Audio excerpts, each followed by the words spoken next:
नमस्कार दोस्तों, स्वागत है आप सभी का डेसिमल में। आज की वीडियो में हम लोग डिस्कस करेंगे पर्यावरण इन्वायरमेंट के 100 महत्वपूर्ण बहुविकल्पी प्रश्न, जो कि super TET, UP TET, REET, C TET, MP TET, Bihar TET, इन सभी एग्जाम के लिए काफी ज्यादा इंपॉर्टेंट है। इस वीडियो में पूरे 100 महत्वपूर्ण बहुविकल्पी प्रश्न हैं। कितने हैं? 100 हैं। ठीक है, पूरे 100 हैं। और इसके साथ साथ कुछ इंपॉर्टेंट फैक्ट्स भी हम लोग देखेंगे। ठीक, मोस्ट इंपॉर्टेंट क्वेश्चन है। परीक्षा में ये प्रश्न बार बार पूछे जाते हैं। ठीक है, तो इन्हें आप जरूर नोट रखिएगा, पूरी वीडियो देखिएगा। इस वीडियो से आपके 8 से 10 नंबर कवर हो सकते हैं। इस वीडियो में कुछ महत्वपूर्ण परियोजनाएं भी ली गई हैं जो परीक्षा में बार बार पूछी जाती हैं। ठीक, तो पूरी वीडियो काफी इंपॉर्टेंट है आपके लिए। ठीक, और प्लीज आप लोग अपना सपोर्ट इसी तरीके से बनाए रखिए, क्योंकि आप लोगों का सपोर्ट काफी ज्यादा इंपॉर्टेंट है। ठीक, तो चलिए शुरू करते हैं बिना किसी देरी के। आज की ये वीडियो 100 एमसीक्यूज की है। पर्यावरण के 100 महत्वपूर्ण बहुविकल्पी प्रश्न है इस वीडियो में। तो आज का पहला क्वेश्चन है, नोट कीजिए। जब एक जीव लाभ लेता है बगैर दूसरे सहवासी जीव को प्रभावित किए तो कहलाता है, क्या कहलाता है? देखिएगा, ऑप्शन ए है सहजीवी, बी है मृतोपजीवी, सी है परजीवी और डी है सहभोजी या सहभागिता। तो देखिए, इस क्वेश्चन का राइट आंसर डी ऑप्शन होगा, सहभोजी या सहभागिता। याद रखिएगा, जब एक जीव लाभ लेता है बगैर दूसरे सहवासी जीव को प्रभावित किए तो उसे कहते हैं सहभोजी या सहभागिता। फर्स्ट क्वेश्चन का राइट आंसर डी ऑप्शन होगा। अगला क्वेश्चन देखते हैं। तो फर्स्ट का राइट आंसर याद रखिएगा डी ऑप्शन है। नेक्स्ट क्वेश्चन अगला है, नोट कीजिए। गिर राष्ट्रीय पार्क कहां स्थित है? काफी ज्यादा इंपॉर्टेंट है और परीक्षा में कई बार आ चुका है। ठीक है, यूपी टेट, सुपर टेट, इन सभी के लिए इंपॉर्टेंट है। तो गिर राष्ट्रीय पार्क पूछा जा रहा है, कहां स्थित है? ऑप्शन ए है मध्य प्रदेश, बी है राजस्थान, सी है गुजरात और डी है महाराष्ट्र। इस क्वेश्चन का राइट आंसर बताइए क्या होगा? आप लोगों ने टिक कर लिया होगा, गिर राष्ट्रीय पार्क गुजरात में स्थित है। सी ऑप्शन इस क्वेश्चन का राइट आंसर होगा। सी ऑप्शन इस क्वेश्चन का राइट आंसर होगा। गिर राष्ट्रीय पार्क कहां पर है? गुजरात में है। अब इसके आगे अभी हम लोग और भी क्वेश्चन देखेंगे। थर्ड फोर्थ पूरे 100 हैं ही, लेकिन कुछ फैक्ट यहां पर मैंने लिए हैं, कुछ फैक्ट लिए हैं। पूरे 100 क्वेश्चन है इस वीडियो में, तो कुछ पहले हम लोग फैक्ट देख लेते हैं, उसके बाद आगे बढ़ते हैं। तो देखिए, कुछ परियोजनाएं हैं। ठीक, हंगुल परियोजना, हंगुल परियोजना का कब शुभारंभ किया गया था? हंगुल परियोजना 1970 में। कब? 1970। बाघ परियोजना 1973। और घड़ियाल परियोजना की बात करें, घड़ियाल प्रजनन परियोजना, घड़ियाल प्रजनन परियोजना, ये 1975 में, 1975। इसी तरीके से आगे बढ़ते हैं तो गैंडा परियोजना 1987 में। हाथी परियोजना की बात करें, ये कब से शुरू की गई? 1992 में। ठीक है, और गिद्ध परियोजना की बात करें तो 2006 में। ठीक, और लाल पांडा परियोजना ये 1996 में। तो ये कुछ इंपॉर्टेंट परियोजनाएं हैं, ये पूरी इंपॉर्टेंट हैं, पूरे जितना है यहां पर सभी इंपॉर्टेंट है। इसका आप लोग स्क्रीनशॉट इसी तरीके से ले लीजिए और बाद में इसे नोट कर लीजिए। ठीक है, याद रखिएगा, हंगुल काफी बार पूछा गया है 1970। बाघ परियोजना भी कई बार प्रश्न आ चुका है 1973। घड़ियाल प्रजनन परियोजना 1975, गैंडा परियोजना 1987, हाथी परियोजना 1992 और गिद्ध परियोजना 2006 में, लाल पांडा परियोजना 1996। तो इस तरीके से आप लोग इसे तैयार रखिएगा। ठीक है, काफी इंपॉर्टेंट है। इसके साथ ही हम लोग दुधवा राष्ट्रीय पार्क, अभी बाकी क्वेश्चन सॉल्व करते हैं, लेकिन उससे पहले दुधवा राष्ट्रीय उद्यान जो है, दुधवा राष्ट्रीय उद्यान, इसके बारे में देखते हैं। तो ये जो दुधवा राष्ट्रीय उद्यान है, ये पूछा जा चुका है यूपी टेट 2021 के एग्जाम में, ये आ चुका है। ठीक है, दुधवा राष्ट्रीय उद्यान।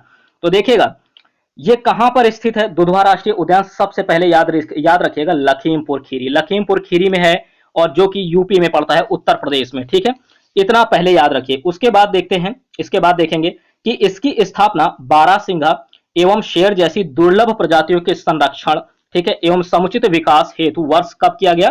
किस वर्ष में? वर्ष 1968 में, 1968 में दुधवा पशु विहार के रूप में किया गया। किसके रूप में? दुधवा पशु विहार। इसको थोड़ा सा जूम करके देखते हैं। ठीक, तो याद रखिएगा कब किया गया। इसका जो स्थापना है वो 1968 में की गई, लेकिन तब इसका नाम दुधवा पशु विहार था। क्या था? दुधवा पशु विहार के रूप में की गई थी। लेकिन आगे आकर के 1977 में, 1977 में राष्ट्रीय उद्यान का दर्जा प्रदान किया गया। ठीक, तब से इसे दुधवा राष्ट्रीय उद्यान के नाम से जाना जाता है, 1977 से। दुधवा राष्ट्रीय उद्यान में कौन कौन से आपको वन्य जीव मिलेंगे? तो शेर मिलेगा, बारहसिंघा, भालू, हाथी, सांभर, चीतल, जंगली भैंसा, एक सींग गैंडा, एक सींग वाला गैंडा, बाघ, ठीक है, अजगर, मगरमच्छ और भी अन्य जानवर हैं। तो ये सभी वन्य जीव दुधवा राष्ट्रीय उद्यान में पाए जाते हैं। ठीक, तो इतना फैक्ट आपको दुधवा राष्ट्रीय उद्यान के बारे में याद रखना है। इसकी स्थापना हुई थी 1968 में, लेकिन तब इसका नाम था दुधवा पशु विहार। 1977 में इसे राष्ट्रीय उद्यान का दर्जा दिया गया, तब से इसका नाम है दुधवा राष्ट्रीय उद्यान। कहां पर स्थित है? लखीमपुर खीरी में है, और लखीमपुर खीरी कहां पर है? उत्तर प्रदेश में है। ठीक, और इसमें कौन कौन से वन्य जीव पाए जाते हैं ये भी आप लोग याद रखिएगा। ठीक, बढ़ते हैं अगले क्वेश्चन की ओर। थर्ड नंबर क्वेश्चन काफी इंपॉर्टेंट है कि निम्न में से कौन विश्व ऊष्मायन का कारण है? विश्व ऊष्मायन का कारण है। ऑप्शन ए है वायु प्रदूषण, बी है जल प्रदूषण, सी है मृदा प्रदूषण और डी है ध्वनि प्रदूषण। इस क्वेश्चन का राइट आंसर नोट कीजिए, वायु प्रदूषण होगा। क्या होगा? वायु प्रदूषण जो है इस ये विश्व ऊष्मायन का कारण है। विश्व ऊष्मायन का कारण क्या है? वायु प्रदूषण। तो थर्ड क्वेश्चन का राइट आंसर ए ऑप्शन होगा। ठीक, बढ़ते हैं अगले क्वेश्चन की ओर। अगला क्वेश्चन है फोर्थ नंबर। प्राथमिक स्तर पर पर्यावरण अध्ययन में रचनात्मक आकलन को रचनात्मक आकलन को शामिल नहीं करता है। देखिएगा, इस तरीके के प्रश्न फिलिंग द ब्लैंक्स के कई बार प्रश्न पूछे जाते हैं, तो आपको तैयार रखना है। अगर सी टेट की तैयारी आप कर रहे हैं तो इस प्रकार के प्रश्नों को आपको तैयार रखना है, सी टेट की तैयारी। ठीक है, सी टेट के लिए तो देखिएगा, ऑप्शन ए है शिक्षार्थियों के अधिगम रिक्तियों की पहचान, बी है शिक्षण में कमियों की पहचान, सी है शिक्षार्थियों की ग्रेडिंग और रैंकिंग, और डी है शिक्षार्थियों के सीखने को बढ़ाने। तो फोर्थ क्वेश्चन का राइट आंसर नोट कीजिए, शिक्षार्थियों की ग्रेडिंग और रैंकिंग। किस ऑप्शन में है? देखिए, सी ऑप्शन में है शिक्षार्थियों की ग्रेडिंग और रैंकिंग। तो याद रखिएगा, प्राथमिक स्तर पर पर्यावरण अध्ययन में, प्राथमिक स्तर पर पर्यावरण अध्ययन में जो रचनात्मक आकलन है ये शिक्षार्थियों की ग्रेडिंग और रैंकिंग को शामिल नहीं करता है। शिक्षार्थियों की ग्रेडिंग और रैंकिंग को शामिल नहीं करता है। ठीक, फोर्थ क्वेश्चन का राइट आंसर सी ऑप्शन होगा। अगला क्वेश्चन देखते हैं, फिफ्थ नंबर। ठीक, ये काफी इंपॉर्टेंट है सी टेट के लिए। सी टेट के लिए नोट कीजिए, काफी ज्यादा इंपॉर्टेंट है ये प्रश्न, सी टेट में पूछा जा सकता है इस तरह के प्रश्न। तो देखिएगा, पक्षी अपनी गर्दन बहुत अधिक हिलाते हैं, इसका कारण है कि क्या है?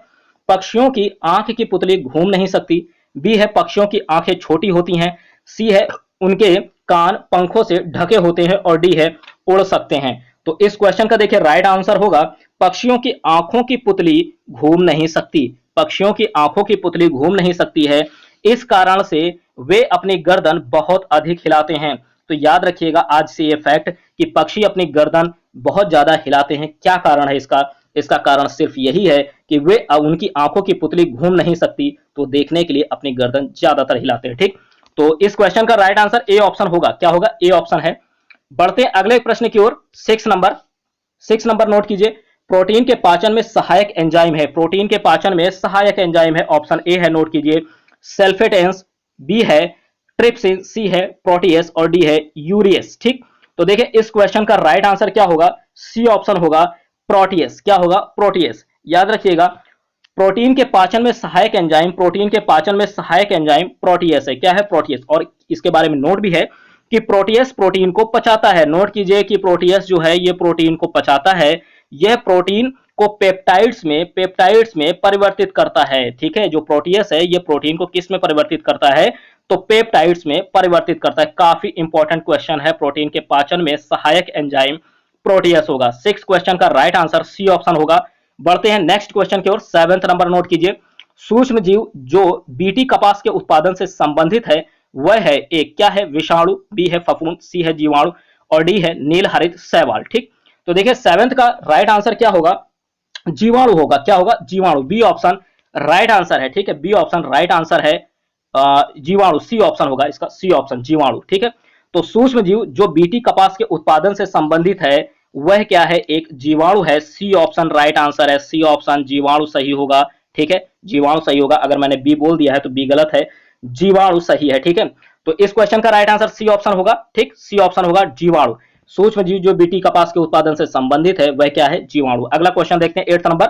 वायुमंडल हमारे ऊपर बहुत अधिक दबाव डालता है परंतु हम इसका अनुभव नहीं कर सकते हैं, क्योंकि ऑप्शन ए है हम इसके अभ्यस्त हैं, बी है हमारी हड्डियां काफी मजबूत है और इस दबाव को सहन कर सकती है, सी है हमारे सर की सतही क्षेत्रफल बहुत छोटा है और डी है हमारा रक्त वायुमंडल के दबाव से कुछ अधिक दबाव डालता है। तो देखिए इस क्वेश्चन का जो राइट आंसर है कि वायुमंडल हमारे ऊपर बहुत अधिक दबाव डालता है परंतु हम इसका अनुभव नहीं कर सकते हैं, क्योंकि इसका राइट आंसर है डी ऑप्शन, हमारा रक्त वायुमंडल के दबाव से कुछ अधिक दबाव डालता है। हमारा रक्त वायुमंडल के दबाव से कुछ अधिक दबाव डालता है, तो डी ऑप्शन इस क्वेश्चन का राइट आंसर है डी ऑप्शन इस क्वेश्चन का राइट आंसर है। सी टेट के लिए ये प्रश्न इंपॉर्टेंट है, सी टेट के लिए ये प्रश्न इंपॉर्टेंट है। ठीक, बढ़ते हैं अगले प्रश्न की ओर। 9th नंबर नोट कीजिए। 9th नंबर, 10 डिग्री चैनल पृथक करता है। 10 डिग्री चैनल पृथक करता है, किसे करता है? ऑप्शन ए है अंडमान को म्यांमार से, बी है भारत को श्रीलंका से, सी है अंडमान को निकोबार द्वीप से, और डी है इनमें से कोई नहीं। तो देखिए जो 10 डिग्री चैनल है ना, ये किसको पृथक करता है? सबने राइट आंसर सेलेक्ट भी कर लिया होगा। ये अंडमान को निकोबार द्वीप से अलग करता है। सी ऑप्शन इसका राइट आंसर होगा। अंडमान को निकोबार द्वीप से अलग करता है 10 डिग्री चैनल, 10 डिग्री चैनल। ठीक, नेक्स्ट क्वेश्चन 10th नंबर, दक्षिणी अमेरिका का चौड़ा वृक्ष रहित घास का मैदान कहलाता है। तो देखिए बात कर रहे हैं दक्षिणी अमेरिका की, बात कर रहे हैं दक्षिणी अमेरिका की। ऑप्शन ए है प्रेयरी, बी है स्टेपीज, सी है सेल्वा, और डी है पंपास। तो बात कर रहे हैं दक्षिणी अमेरिका का चौड़ा वृक्ष रहित घास का मैदान कहलाता है पंपास। डी ऑप्शन इसका राइट आंसर होगा, पंपास कहलाता है। याद रखिएगा प्रेयरी कहां पर है? प्रेयरी पाए जाते हैं उत्तरी अमेरिका। उत्तरी अमेरिका में क्या कहलाते हैं? प्रेयरी, उत्तरी अमेरिका में प्रेयरी। ठीक है, घास के मैदान जो है उत्तरी अमेरिका में प्रेयरी कहलाते हैं। ठीक है, और ये दक्षिणी अमेरिका का जो चौड़ा वृक्ष रहित घास का मैदान है ये पंपास कहलाता है। डी ऑप्शन इस क्वेश्चन का राइट आंसर है। इससे संबंधित कुछ यहाँ पर नोट्स भी है, देखिएगा। अफ्रीका के शीतोष्ण घास के मैदान क्या कहलाते हैं? वेल्ड कहलाते हैं। अफ्रीका के भी याद रखिएगा, क्या कहलाते हैं? अफ्रीका में वेल्ड कहलाते हैं। ठीक, और दक्षिण अमेरिका में अर्जेंटीना, दक्षिण अमेरिका में अर्जेंटीना में विस्तृत घास के मैदान को पंपास कहते हैं। क्या कहते हैं? पंपास कहते हैं। अभी हम लोगों ने पंपास पे ये क्वेश्चन किया भी है, तो याद रखिएगा। ठीक, इस क्वेश्चन के राइट आंसर डी ऑप्शन होगा। ठीक, और प्रेयरी कहां पर है? प्रेयरी उत्तरी अमेरिका। प्रेयरी किसके लिए? उत्तरी अमेरिका, उत्तरी अमेरिका में प्रेयरी। ठीक, अगला क्वेश्चन देखते हैं। अगला क्वेश्चन है 11th नंबर, सूर्य के केंद्र में उपस्थित पदार्थ होते हैं। सूर्य के केंद्र में उपस्थित पदार्थ होते हैं। ऑप्शन ए है केवल गैसीय अवस्था में, बी है केवल द्रव अवस्था में, सी है ठोस द्रव तथा गैसीय अवस्था में, और डी है द्रव तथा गैसीय दोनों अवस्था में। तो देखिएगा 11th का राइट आंसर ए ऑप्शन होगा। सूर्य के केंद्र में उपस्थित पदार्थ होते हैं केवल गैसीय अवस्था में, केवल गैसीय अवस्था में। सूर्य के केंद्र में उपस्थित पदार्थ होते हैं केवल गैसीय अवस्था में। ए ऑप्शन इस क्वेश्चन का राइट आंसर होगा। ठीक है, अगला क्वेश्चन देखते हैं 12 नंबर। 11 का राइट आंसर ए ऑप्शन होगा। अगला क्वेश्चन 12 नंबर, पारिस्थितिक तंत्र में उच्चतम पोषण स्तर प्राप्त है। पारिस्थितिक तंत्र में उच्चतम पोषण स्तर प्राप्त है। ऑप्शन ए है शाकाहारी, बी है सर्वाहारी, सी है मांसाहारी, और डी है अपघटक। देखिए इस क्वेश्चन का 12 का राइट आंसर होगा सर्वाहारी। याद रखिएगा पारिस्थितिक तंत्र में उच्चतम पोषण स्तर किसे प्राप्त है? सर्वाहारी को। ठीक, डी सी इसका बी ऑप्शन सर्वाहारी, सर्वाहारी वाला ऑप्शन सही होगा, बी ऑप्शन। ठीक, तो राइट आंसर 12 का बी ऑप्शन होगा सर्वाहारी। अगला क्वेश्चन देखते हैं 13 नंबर, नेपानगर किस लिए जाना जाता है? बात कर रहे हैं नेपानगर की, कि नेपानगर किस लिए जाना जाता है? तो ऑप्शन ए है अखबारी कागज, बी है हथकरघा, सी है सीमेंट, और डी है उर्वरक। तो देखिए जो नेपानगर है ये अखबारी कागज के लिए जाना जाता है। किसके लिए? अखबारी कागज के लिए जाना जाता है। ए ऑप्शन राइट आंसर होगा 13 का, ए ऑप्शन राइट आंसर है, अखबारी कागज के लिए जाना जाता है। नेपानगर कहां पर है? तो मध्य प्रदेश में है नेपानगर। याद कर लीजिए कहां पर है? मध्य प्रदेश में है। और कब स्थापित हुआ? तो 1955 में। किसके लिए प्रसिद्ध है? अखबारी कागज के लिए, अखबारी कागज के लिए प्रसिद्ध है। ठीक है, अगला क्वेश्चन देखते हैं 14 नंबर, 14 नंबर है, निम्न में से कौन सा एक मौलिक अधिकार नहीं है? पॉलिटी से भी प्रश्न आते हैं, पॉलिटी से भी आपको तैयार रखना है।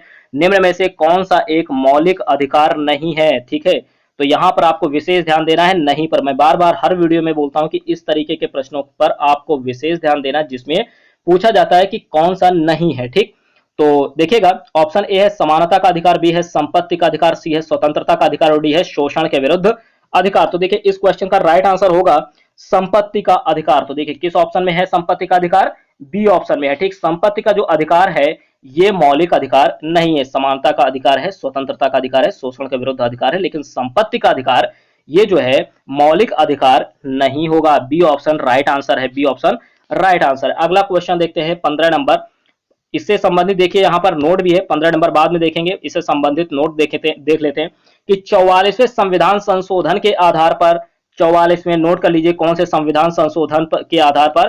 तो 44वें नोट रखिएगा इसका नंबर। 44वें संविधान संशोधन के आधार पर संपत्ति के अधिकार को मूल अधिकारों से अलग कर संविधान के अनुच्छेद 300 का में वर्णित विधिक अधिकार में सम्मिलित कर दिया गया। किसमें हो गया? यानी संपत्ति का अधिकार अब क्या है? विधिक अधिकार है। क्या है? विधिक अधिकार है। और अब ये मौलिक अधिकार नहीं रह गया। और किसमें है अब ये? अनुच्छेद 300 का में वर्णित विधिक अधिकार में सम्मिलित कर दिया गया है। और किस संविधान संशोधन से इसको अलग किया गया? तो याद रखिएगा 44वें संविधान संशोधन। 44वें संविधान संशोधन के आधार पर संपत्ति के अधिकार को मूल अधिकारों से अलग कर दिया गया और संविधान के अनुच्छेद 300 का में वर्णित विधिक अधिकार में सम्मिलित कर दिया गया। ठीक है, तो इसका स्क्रीनशॉट ले लीजिए, इसी तरीके से बाद में नोट कर लीजिएगा। अगला है 15 नंबर, देखिए क्वेश्चन, भारतीय राष्ट्रीय कांग्रेस के पहले अध्यक्ष थे। भारतीय राष्ट्रीय कांग्रेस के पहले अध्यक्ष थे। ऑप्शन ए है व्योमेश चंद्र बनर्जी, बी है ए ओ ह्यूम, सी है रविंद्रनाथ टैगोर, डी है महात्मा गांधी। इस क्वेश्चन का राइट आंसर होगा व्योमेश चंद्र बनर्जी। तो याद रखिएगा भारतीय राष्ट्रीय कांग्रेस के पहले अध्यक्ष कौन थे? भारतीय राष्ट्रीय कांग्रेस के पहले अध्यक्ष Womesh Chandra Banerjee. Womesh Chandra Banerjee, A option right answer होगा। अगला क्वेश्चन देखते हैं 16 नंबर। 16 नंबर काफी ज्यादा इंपॉर्टेंट है, पॉलिटी से है। निम्न में से कौन सा अनुच्छेद राज्य सरकारों को ग्राम पंचायतों को संगठित करने के लिए निर्देशित करता है?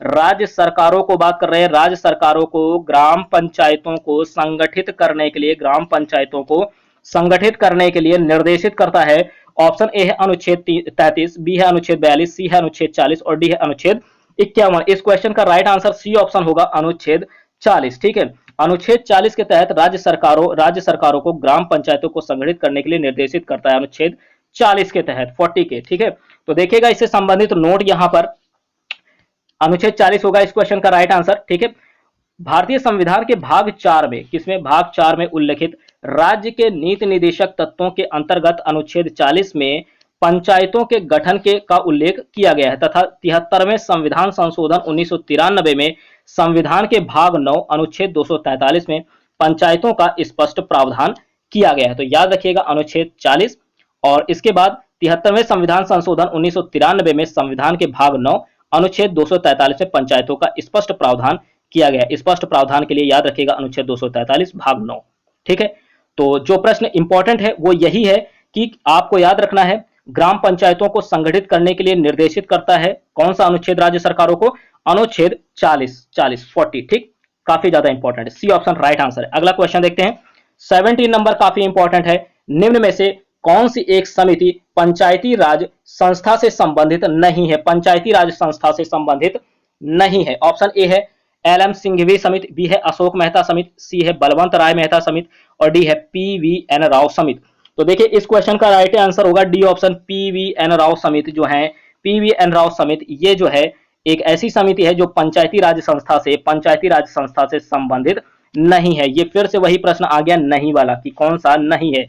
इस तरीके के प्रश्नों को करते समय विशेष सावधानी बरतिएगा क्योंकि इसमें गलती ये हो जाती है कि जो पूछा जाता नहीं है और गलती से बता देते कौन सा है। ठीक है, तो काफी सावधानी से करिएगा। तो डी ऑप्शन इस क्वेश्चन का राइट आंसर है, पी.वी.एन. राव समिति। ठीक है, इससे संबंधित नोट भी है, देखिएगा कि बलवंत राय मेहता समिति की सिफारिशों के आधार पर त्रिस्तरीय पंचायत कौन कौन सी? ग्राम पंचायत, नोट कीजिएगा, क्षेत्र पंचायत और जिला पंचायत। ग्राम पंचायत, क्षेत्र पंचायत, जिला पंचायत, ये त्रिस्तरीय पंचायत है का प्रावधान किया गया।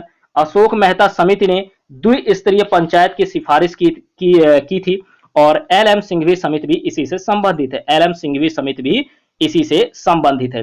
तो बढ़ते अगले क्वेश्चन की ओर। अगला है 18 नंबर, सर्वोच्च न्यायालय का न्यायाधीश अपना त्यागपत्र किसे दे सकता है? सर्वोच्च न्यायालय के न्यायाधीश की बात कर रहे हैं कि वो अगर अपना त्यागपत्र देना चाहते हैं, ठीक है, तो किसे दे सकते हैं? ऑप्शन ए है राष्ट्रपति को, बी है प्रधानमंत्री, सी है गृह मंत्री और डी है वित्त मंत्री। इस क्वेश्चन का राइट आंसर क्या होगा? राष्ट्रपति होगा। ठीक है, अगर सर्वोच्च न्यायालय का न्यायाधीश है और वे अपना त्याग पत्र देना चाहते हैं तो वो राष्ट्रपति को देंगे। किसे देंगे? राष्ट्रपति को। ए ऑप्शन इस क्वेश्चन का राइट आंसर होगा। अगला क्वेश्चन देखते हैं 19 नंबर, चिलगोजा निम्न में से किस एक प्रजाति के बीज से प्राप्त होता है? बात कर रहे हैं चिलगोजा की, चिलगोजा। ठीक है, निम्न में से किस एक प्रजाति के बीज से प्राप्त होता है? ऑप्शन ए है लाइकस, बी है पाम, सी है पाइन और डी है देवदार। तो देखिए इस क्वेश्चन का राइट आंसर क्या होगा? सी ऑप्शन होगा, पाइन। ठीक है, तो याद रखिएगा चिलगोजा किस एक प्रजाति के बीज से प्राप्त होता है? तो पाइन। ठीक है, इस क्वेश्चन का राइट आंसर सी ऑप्शन होगा, पाइन। अगला क्वेश्चन देखते हैं 20 नंबर है वायुमंडल में ओजोन परत ऑप्शन दे रहे हैं इसके आगे कि वायुमंडल में ऑक्सीजन उत्पन्न करती है। क्या करती है ओजोन परत? ये बताना है आपको। ठीक है, कि वायुमंडल में ओजोन परत वायुमंडल में ऑक्सीजन उत्पन्न करती है या फिर वर्षा करती है या फिर प्रदूषण उत्पन्न करती है या फिर पराबैंगनी विकिरण से पृथ्वी पर जीवन की रक्षा करती है। पराबैंगनी विकिरण से पृथ्वी पर जीवन की रक्षा करती। तो देखिएगा इस क्वेश्चन का जो राइट आंसर है, समझिएगा कि जो वायुमंडल में ओजोन परत है ये पराबैंगनी विकिरण से पृथ्वी पर जीवन की रक्षा करती है। डी ऑप्शन इसका सही होगा, 20 का डी। ठीक है, इससे संबंधित नोट भी है, तो 20 का डी ऑप्शन सही है। सबसे पहले तो इसे टिक करिए कि क्या सही है। आगे बढ़ते हैं, यहां पर देखिएगा वायुमंडल को 5 परतों में बांटा गया है। देखिएगा यहां पर नोट है, इसका स्क्रीनशॉट इसी तरीके से ले लीजिए कि वायुमंडल को 5 परतों में बांटा गया है। इसका स्क्रीनशॉट ले लीजिए। कौन कौन सी परतें हैं? नंबर 1 नोट कीजिए, क्षोभ मंडल। क्या है? क्षोभ मंडल। बी है, दूसरा है समताप मंडल, तीसरा है मध्य मंडल, चौथा है आयन मंडल, पांचवा है बहिर्मंडल। पांचों मंडल हो गए। ठीक है, 5 मंडल है, क्षोभ मंडल, समताप मंडल, मध्य मंडल, आयन मंडल और बहिर्मंडल। अब बात करते हैं, ये सीरियल से मैंने लगाए हैं, सीरियल से हैं, सीरियल से ऐसे ही याद रखिएगा, क्षोभ, समताप, मध्य, आयन और बहिर्मंडल। ठीक, अब देखिए इसको कभी कभी इंग्लिश में पूछ लिया जाता है, जरूरी नहीं कि आपको क्षोभ मंडल ही ऑप्शन में दें। ठीक है, कभी कभी एग्जाम में ये इंग्लिश में आ जाते हैं इनका। ठीक है, तो याद रखिएगा क्षोभ मंडल को क्या बोलते हैं? ट्रोपोस्फियर। क्या बोलते हैं? ट्रोपोस्फियर। ठीक, तो याद रखिएगा स्पेलिंग भी काफी इंपॉर्टेंट है, ट्रोपोस्फियर। समताप मंडल को स्ट्रेटोस्फियर बोलते हैं। क्या बोलते हैं? स्ट्रेटोस्फियर। मध्य मंडल मीजोस्फियर, आयन मंडल आयनोस्फियर और बहिर्मंडल एक्सोस्फियर। ठीक है, तो याद रखिएगा इनका इंग्लिश में भी नाम क्षोभ मंडल ट्रोपोस्फियर, समताप मंडल स्ट्रेटोस्फियर, मध्य मंडल मेसोस्फियर, आयन मंडल आयनोस्फियर और बहिर्मंडल एक्सोस्फियर। ठीक, तो ये पांचों परतों में बांटा गया है वायुमंडल को। ठीक, काफी ज्यादा इंपॉर्टेंट है, तो दोनों तरीके से हिंदी और इंग्लिश में नाम याद रखिएगा। ठीक, इसके आगे हम लोग देखते हैं कि यहां पर वायुमंडल की सबसे निचली परत क्या है? क्षोभ मंडल है। याद रखिएगा सबसे निचली परत कौन है? क्षोभ मंडल है। वायुमंडल की सबसे निचली परत की अगर बात करें तो क्षोभ मंडल लगाइएगा। जब भी प्रश्न पूछा जाए कि वायुमंडल की सबसे निचली परत बताइए तो आप क्षोभ मंडल बताएंगे। क्षोभ मंडल को संवहन मंडल भी कहते हैं। पूछा जाए कि बताइए निम्न में से संवहन मंडल किसको कहते हैं? क्षोभ मंडल, मध्य मंडल, आयन मंडल, बहिर्मंडल। तो राइट आंसर आप क्या लगाएंगे? क्षोभ मंडल लगाएंगे, क्योंकि क्षोभ मंडल को क्या बोलते हैं? संवहन मंडल भी बोलते हैं। सभी वायुमंडलीय घटनाएं जो बादल है, आंधी है, वर्षा है, ये ठीक है, इसी मंडल में घटित होती। किसमें? क्षोभ मंडल में। क्षोभ मंडल में बादल, आंधी, वर्षा, इस तरह की जितनी भी घटनाएं हैं वो क्षोभ मंडल में घटित होंगी। क्षोभ मंडल को संवहन मंडल भी कहते हैं। ठीक, और ये वायुमंडल की सबसे निचली परत है और ये 16 किलोमीटर के ऊंचाई तक पाई जाती है। 16 किलोमीटर, ठीक, 0 से 16 किलोमीटर के ऊंचाई तक पाई जाती है, ये भी याद रखिएगा। साथ ही बढ़ते अगली की ओर, समताप मंडल की बात करते हो। समताप मंडल की जो ऊंचाई है, याद रखिएगा समताप मंडल की ऊंचाई 16 से 50 किलोमीटर तक पाई जाती है। एक बात ये भी याद रखिएगा, अकॉर्डिंग टू ऑप्शन समताप मंडल की ऊंचाई लगाइएगा। ठीक, कभी कभी 35 तक ही देते हैं ऑप्शन में, तो आप 35, लेकिन वहां पर आपको ऑप्शन को ध्यान देना होगा। ठीक है, ऑप्शन क्या दे रहे हैं तो ध्यान रखिएगा 16 से 50 किलोमीटर तक। अगर ऑप्शन में 35 दे रहे हैं, जीरो बाकी 16 से 35, तो वो भी आप लगा सकते हैं, लेकिन अकॉर्डिंग टू ऑप्शन। ठीक, तो याद रखिए 16 से 50, ठीक, 16 किलोमीटर से लेकर के 50 किलोमीटर, 16 किलोमीटर से लेकर के 50 किलोमीटर तक समताप मंडल की ऊंचाई होती है। और यह भी याद रखना है कि वायुयान इसी मंडल में उड़ते हैं। वायुयान के लिए ये आदर्श मंडल है। ठीक है, वायुयान इसी मंडल में यानी समताप मंडल में उड़ते हैं। प्रश्न आ जाता है वायुयान किस मंडल में उड़ते हैं। ठीक, तो याद रखिएगा समताप मंडल, वायुयान, ठीक है, किस मंडल में उड़ते हैं तो समताप मंडल, और इसकी ऊंचाई 16 से 50 किलोमीटर। ठीक, आगे बढ़ते हैं, मध्य मंडल की बात करते हैं तो मध्य मंडल की ऊंचाई कितनी है? मध्य मंडल कहां से कहां तक पाया जाता है? 50 से 80 किलोमीटर की रेंज में, 50 से 80 किलोमीटर की रेंज में। और आयन मंडल की ऊंचाई भी याद रखिएगा 80 से 600 किलोमीटर, आयन मंडल 80 से 600 किलोमीटर। और बात करते हैं बहिर्मंडल की तो 600 किलोमीटर के ऊपर बहिर्मंडल है, 600 किलोमीटर के ऊपर बहिर्मंडल है। ठीक, फिर से देखिएगा, क्षोभ मंडल, संवहन मंडल बोलते हैं। समताप मंडल की ऊंचाई याद रखिएगा 16 किलोमीटर से लेकर के 50 किलोमीटर। ठीक, मध्य मंडल की ऊंचाई 50 किलोमीटर से 80 किलोमीटर तक, आयन मंडल की ऊंचाई 80 से 600 किलोमीटर तक और बहिर्मंडल की ऊंचाई 600 किलोमीटर के ऊपर। इतना फैक्ट तो आपको याद रखना है। और क्षोभ मंडल जो है वायुमंडल की सबसे निचली परत है, संवहन मंडल भी इसे कहते हैं। अगला क्वेश्चन देखते हैं। अगला है, ये था आपका 20 नंबर और उससे रिलेटेड मैंने आपको बता दिया जो भी इंपॉर्टेंट फैक्ट था। 21 नंबर है, वंदे मातरम किस भारतीय राष्ट्रीय आंदोलन का शीर्ष गीत बना? बताइए, वंदे मातरम किस भारतीय राष्ट्रीय आंदोलन का शीर्ष गीत बना? ऑप्शन ए है चंपारण आंदोलन, बी है स्वदेशी आंदोलन, सी है सविनय अवज्ञा आंदोलन और डी है असहयोग आंदोलन। तो इस क्वेश्चन का राइट आंसर बी ऑप्शन होगा, स्वदेशी आंदोलन। ठीक है, जो वंदे मातरम है ये किस भारतीय राष्ट्रीय आंदोलन का शीर्ष गीत बना? तो स्वदेशी आंदोलन का। बी ऑप्शन राइट आंसर है। अगला क्वेश्चन देखते हैं 22 नंबर, राष्ट्रपति का रिक्त पद कितने समय के भीतर भरा जाना चाहिए? थोड़ा जल्दी जल्दी हम लोग देखेंगे, 100 क्वेश्चन है, ठीक है।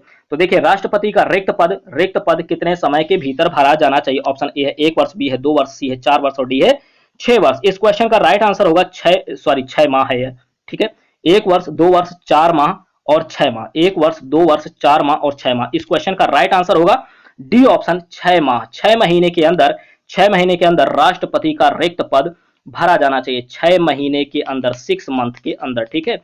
6 महीने के अंदर राष्ट्रपति का रिक्त पद भरा जाना चाहिए, ठीक। ऑप्शन पहला 1 वर्ष, दूसरा है 2 वर्ष, तीसरा है 4 माह और चौथा है यानी डी ऑप्शन है 6 माह। तो राइट आंसर क्या होगा? डी ऑप्शन होगा 6 माह। 6 माह के भीतर राष्ट्रपति का रिक्त पद भरा जाना चाहिए। अगला क्वेश्चन देखते हैं 23 नंबर, भारतीय दलहन अनुसंधान संस्थान, भारतीय दलहन अनुसंधान संस्थान कहाँ स्थित है? तो बताना है भारतीय दलहन अनुसंधान संस्थान कहाँ स्थित है। ऑप्शन ए है कानपुर, बी है नई दिल्ली, सी है हैदराबाद और डी है जयपुर। इस क्वेश्चन का राइट आंसर होगा ए ऑप्शन, कानपुर में स्थित है भारतीय दलहन अनुसंधान संस्थान। 24 नंबर, काजीरंगा किसके लिए प्रसिद्ध है? बताइएगा काजीरंगा किसके लिए प्रसिद्ध है, ठीक। ऑप्शन ए है बाघ के लिए, बी है पक्षी के लिए, सी है शेर के लिए और डी है गैंडा के लिए। इस क्वेश्चन का राइट आंसर होगा गैंडा के लिए। काजीरंगा गैंडा के लिए प्रसिद्ध है, ठीक है। D option right answer, D option. अगला क्वेश्चन देखते हैं। अगला क्वेश्चन है भारत की काली मिट्टी किसके उत्पादन के लिए उपयुक्त होती है? काली मिट्टी बताना है, काली मिट्टी किसके उत्पादन के लिए उपयुक्त होती है? ऑप्शन ए है गन्ने की फसल के लिए, बी है कपास की फसल के लिए, सी है धान की फसल के लिए और डी है गेहूं की फसल के लिए। इस क्वेश्चन का राइट आंसर होगा कपास की फसल के लिए। देखिए किस ऑप्शन में है? बी में है, कपास की फसल के लिए काली मिट्टी काफी उपयुक्त होती है। भारत की काली मिट्टी कपास के उत्पादन के लिए या कपास की फसल के लिए काफी उपयुक्त है। बी ऑप्शन राइट आंसर होगा इसका। अगला क्वेश्चन देखते हैं 26 नंबर। 26 नंबर से पहले देखिएगा, 26 नंबर 7 से पहले यहाँ पर नोट है कि जो काली मिट्टी है, नोट कीजिएगा कि काली मिट्टी को रेगुर मिट्टी भी कहते हैं। काली मिट्टी या रेगुर मिट्टी एक परिपक्व मिट्टी है जो मुख्यतः दक्षिणी प्रायद्वीपीय पठार के लावा क्षेत्र में पाई जाती है। दक्षिणी प्रायद्वीपीय पठार के लावा क्षेत्र में पाई जाती है। यह मिट्टी गुजरात एवं महाराष्ट्र राज्य याद रखिएगा, गुजरात एवं महाराष्ट्र राज्यों के अधिकांश क्षेत्र, मध्य प्रदेश के पश्चिमी क्षेत्र, उड़ीसा के दक्षिणी क्षेत्र में पाई जाती है। याद रखिएगा कहां कहां? याद रखिए गुजरात एवं महाराष्ट्र राज्यों के अधिकांश क्षेत्र, मध्य प्रदेश के पश्चिमी क्षेत्र, उड़ीसा के दक्षिणी क्षेत्र में पाई जाती है और इसे कपास की काली मिट्टी अथवा कपासी मृदा भी कहते हैं। नोट कीजिएगा, कपास की काली मिट्टी या कपासी मृदा भी कहते हैं, ठीक। ये भी फैक्ट इंपॉर्टेंट है। अगला देखते हैं 26 नंबर, पर्यावरण अध्ययन में एक अच्छे दत्त कार्य का मुख्य लक्ष्य होना चाहिए। बताइए पर्यावरण अध्ययन में एक अच्छे दत्त कार्य का मुख्य लक्ष्य क्या होना चाहिए? ऑप्शन ए है प्रभावी अधिगम के लिए पाठ की दोहराई, बी है शिक्षार्थियों को अनुशासन में बनाए रखना, सी है अधिगम विचार के अवसर उपलब्ध कराना और डी है समय का बेहतर उपयोग सुनिश्चित करना। तो बताइए इस क्वेश्चन का राइट आंसर क्या होगा? 26 का राइट आंसर होगा सी ऑप्शन, अधिगम विचार के लिए अवसर उपलब्ध कराना। अधिगम विचार के लिए अवसर उपलब्ध कराना 26 का राइट आंसर होगा कि पर्यावरण अध्ययन में एक अच्छे दत्त कार्य का मुख्य लक्ष्य यही होना चाहिए कि अधिगम विचार के लिए अवसर उपलब्ध कराना। अधिगम विचार के लिए अवसर उपलब्ध कराना, सी ऑप्शन राइट आंसर। अगला देखते हैं 27 नंबर, निम्न में से कौन सा भारत का संघ शासित प्रदेश नहीं है? संघ शासित प्रदेश नहीं है। ऑप्शन ए है देखिएगा जम्मू कश्मीर, बी है लद्दाख, सी है दिल्ली और डी है मणिपुर। इस क्वेश्चन का राइट आंसर डी ऑप्शन होगा मणिपुर, ठीक। याद रखिएगा मणिपुर जो है भारत का एक संघ शासित प्रदेश नहीं है। संघ शासित पूछ रहे कौन सा नहीं है। मैंने फिर से बोला इस तरीके के प्रश्न जो है इंपॉर्टेंट है जिनमें नहीं है पूछा जाता है, कौन सा एक नहीं है। तो देखिएगा इसमें मणिपुर राइट आंसर होगा, मणिपुर राइट आंसर है। आगे इससे फैक्ट भी देखते हैं कि लद्दाख और जम्मू कश्मीर, देखिए लद्दाख है और जम्मू कश्मीर, ये जो दोनों राज्य हैं, नोट कीजिए ये दोनों राज्य 5 अगस्त 2019 को संघ शासित प्रदेश घोषित हुए तथा प्रभावी कब से हुए? प्रभावी हुआ 31 अक्टूबर 2019 से। याद रखिए घोषित कब हुआ? 5 अगस्त 2019 को घोषित हुआ संघ शासित प्रदेश और प्रभाव में आया 31 अक्टूबर 2019। लद्दाख और जम्मू कश्मीर की बात कर रहे हैं, ठीक है। अगला क्वेश्चन देखते हैं 28 नंबर, निम्न में से कौन सा पर्यावरण अध्ययन पाठ्यक्रम के सुझावित प्रकरणों का उप प्रकरण है? निम्न में से कौन सा पर्यावरण अध्ययन पाठ्यक्रम के सुझावित प्रकरणों का उप प्रकरण है? ऑप्शन ए है भोजन, बी है परिवार और मित्र, सी है जानवर और डी है हम चीजें कैसे बनाते हैं। तो 28 का राइट आंसर होगा सी ऑप्शन जानवर, ठीक है। कौन सा होगा राइट आंसर इसका? सी ऑप्शन होगा जानवर। अगला क्वेश्चन देखते हैं 29 नंबर, पर्यावरण अध्ययन में बच्चों को जोड़ने की सबसे प्रभावशाली युक्ति डॉट डॉट डॉट है, कौन सी है? किससे कहानियां, बी है पाठ्य पुस्तक का पठन, सी है शिक्षक द्वारा व्याख्याएं और डी है इनमें से कोई नहीं। तो देखिए सी टेट के लिए ये क्वेश्चन इंपॉर्टेंट है, याद रखिएगा किससे कहानियां जो है पर्यावरण अध्ययन में बच्चों को जोड़ने की सबसे प्रभावशाली युक्ति हो सकती है इसमें। तो ए ऑप्शन इस क्वेश्चन का राइट आंसर है, पर्यावरण अध्ययन में बच्चों को जोड़ने की सबसे प्रभावशाली युक्ति किससे कहानियां है। क्या है? किससे कहानियां, ए ऑप्शन राइट आंसर। अगला क्वेश्चन देखते हैं 30 नंबर, निम्न में से कौन सा रसायन आम पकाने के लिए प्रयोग किया जाता है? आम पकाने की बात कर रहे हैं, इसके लिए कौन सा रसायन प्रयोग किया जाता है ये बताना। Option A calcium chloride, B है सोडियम क्लोराइड, सी है सोडियम नाइट्रेट और डी है कैल्शियम कार्बाइड। 30 क्वेश्चन का राइट आंसर होगा डी ऑप्शन कैल्शियम कार्बाइड। क्या होगा? कैल्शियम कार्बाइड होगा इस क्वेश्चन का राइट आंसर, याद रखिएगा डी ऑप्शन कैल्शियम कार्बाइड। ठीक, अगला क्वेश्चन देखते हैं 31 नंबर, देखिएगा 31 नंबर है, संपूर्ण विश्व में समग्र रूप से विश्व पर्यावरण दिवस किस वर्ष से मनाया जाने लगा? संपूर्ण विश्व की बात कर रहे हैं, संपूर्ण विश्व में समग्र रूप से विश्व पर्यावरण दिवस कब से मनाया जाने लगा? ऑप्शन ए है 1970, बी है 1972, सी है 1976 और डी है 1986। इस क्वेश्चन का राइट आंसर होगा 1972, 1972। बी ऑप्शन इस क्वेश्चन का राइट आंसर होगा। क्या होगा? बी ऑप्शन इस क्वेश्चन का राइट आंसर है, 1972 से पूरे विश्व में विश्व पर्यावरण दिवस मनाया जाने लगा। ठीक है, 31 का राइट आंसर बी ऑप्शन होगा। अगला देखते हैं 32, भारत में ऑलिव रिडले कछुआ परियोजना की शुरुआत कब से की? काफी इंपॉर्टेंट है ये क्वेश्चन, ऑलिव रिडले कछुआ परियोजना, ऑलिव रिडले कछुआ परियोजना की शुरुआत कब से की गई? मोस्ट इंपॉर्टेंट क्वेश्चन है, इसको तो VIMP लगा लीजिए। इस तरीके के प्रश्न पूछे जाते हैं यूपी टेट, सुपर टेट और रीट में, काफी ज्यादा इंपॉर्टेंट है। तो ऑलिव रिडले कछुआ परियोजना की शुरुआत ऑप्शन दे रहे हैं 1955, बी है 1965, सी है 1975 और डी है 1985। इस क्वेश्चन का राइट आंसर होगा 1975, सी ऑप्शन राइट आंसर है। भारत में ऑलिव रिडले कछुआ परियोजना की शुरुआत 1975 से की गई। अगला क्वेश्चन देखते हैं 33 नंबर है, प्रतिवर्ष विश्व खाद्य दिवस किस तिथि को मनाया जाता है? ऑप्शन ए है, ये विश्व खाद्य दिवस की बात कर रहे हैं, 16 अगस्त, 18 अगस्त, 17 सितंबर और 16 अक्टूबर। इस क्वेश्चन का राइट आंसर होगा डी ऑप्शन, 16 अक्टूबर को प्रतिवर्ष विश्व खाद्य दिवस मनाया जाता है। ठीक है, याद रखिएगा 16 अक्टूबर। ठीक है, नेक्स्ट क्वेश्चन देखते हैं 34 नंबर, देश की समुद्री सीमा लगभग कितने किलोमीटर लंबी है? बात कर रहे हैं समुद्री सीमा की, पूरे देश की समुद्री सीमा लगभग कितने किलोमीटर लंबी है? ऑप्शन ए है 6500 किलोमीटर, बी है 5000 और सी है 4500 और डी है 7500 किलोमीटर। यहां पर विशेष ध्यान दे रहा है आपको, लगभग की बात कर रहे हैं, लगभग कितने किलोमीटर है? इस क्वेश्चन का राइट आंसर डी ऑप्शन होगा 7500 किलोमीटर। देश की समुद्री सीमा लगभग 7500 किलोमीटर लंबी है, 7500 डी ऑप्शन राइट आंसर है।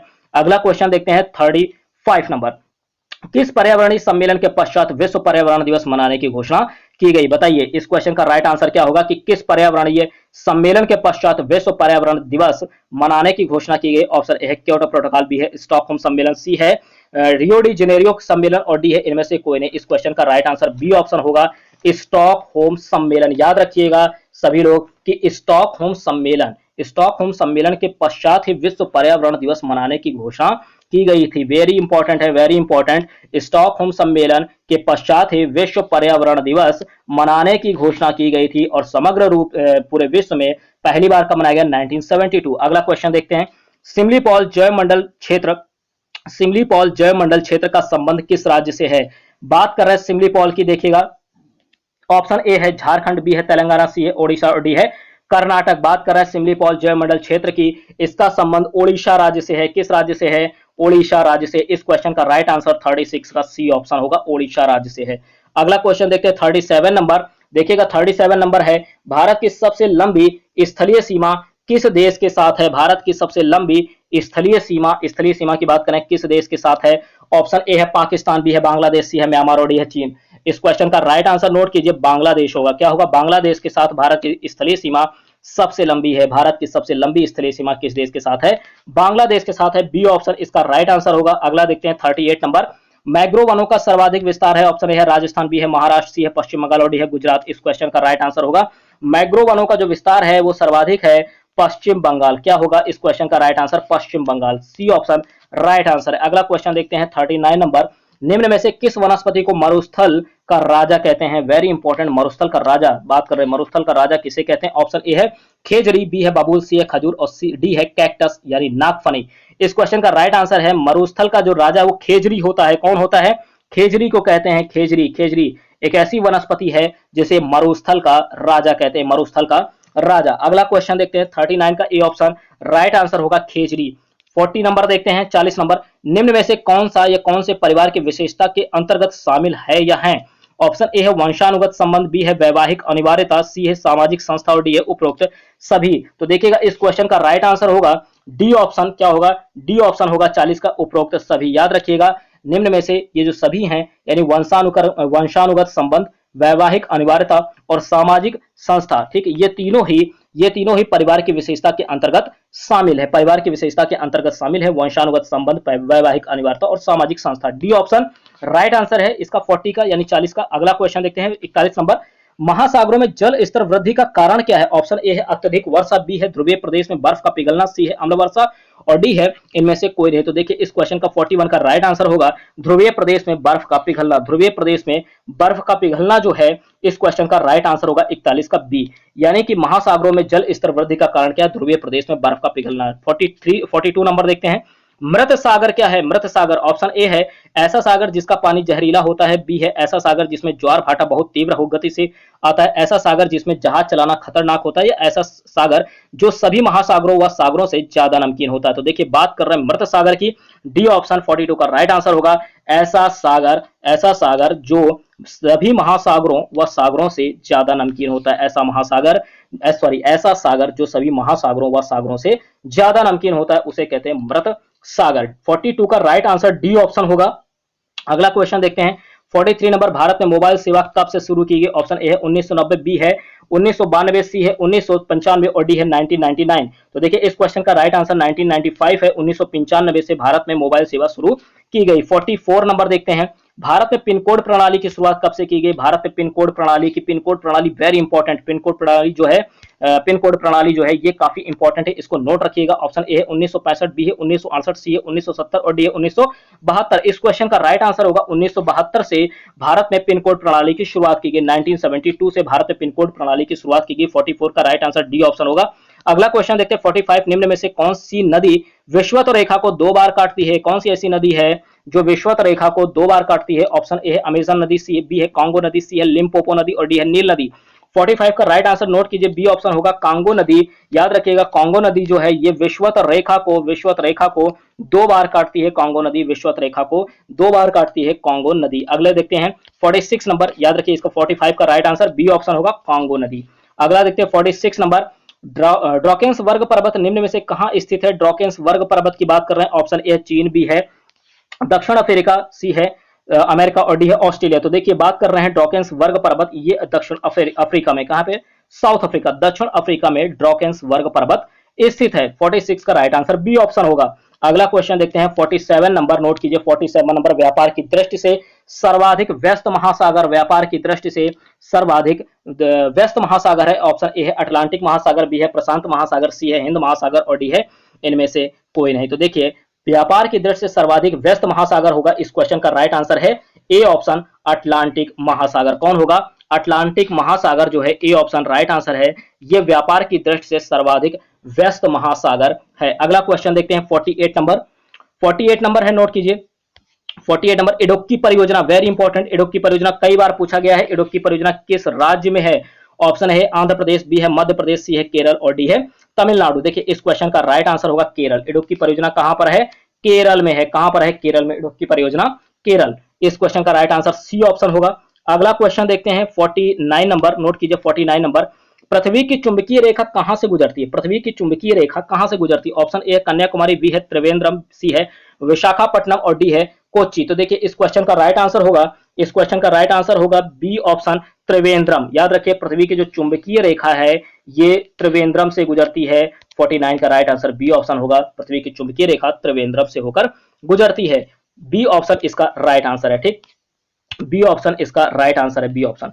अगला देखते हैं 50 नंबर, नोट कीजिए 50 नंबर, अमरकंटक की पहाड़ी से किस नदी का उद्गम होता है? अमरकंटक की पहाड़ी से किस नदी का उद्गम होता है? ठीक है, ऑप्शन ए है ताप्ती, बी है यमुना, सी है गोदावरी और डी है नर्मदा। तो देखिएगा इस क्वेश्चन का राइट आंसर 50 का होगा डी ऑप्शन। याद रखिएगा अमरकंटक की पहाड़ी से नर्मदा नदी का उद्गम होता है, नर्मदा नदी, ठीक है, नर्मदा नदी का उद्गम होता है अमरकंटक की पहाड़ी से। डी ऑप्शन इसका राइट आंसर होगा। अगला देखते हैं 51 नंबर, 51 नंबर नोट कीजिए। 51 नंबर है, भारत में एशियाई खेल सर्वप्रथम कहां आयोजित किए गए? तो भारत में एशियाई खेल ऑप्शन ए है दिल्ली, बी है कर्नाटक, सी है उत्तर प्रदेश और डी है राजस्थान। याद रखिएगा, भारत में जो एशियाई खेल हैं ये सर्वप्रथम दिल्ली में आयोजित किए गए। कहां पर आयोजित किए गए? इस क्वेश्चन का राइट आंसर ए ऑप्शन होगा दिल्ली। भारत में एशियाई खेल सर्वप्रथम दिल्ली में आयोजित किए गए। कहां पर? दिल्ली में। ए ऑप्शन इस क्वेश्चन का 51 का राइट आंसर है। अगला क्वेश्चन देखते हैं 52 नंबर, वेरी इंपॉर्टेंट, नोट कीजिए।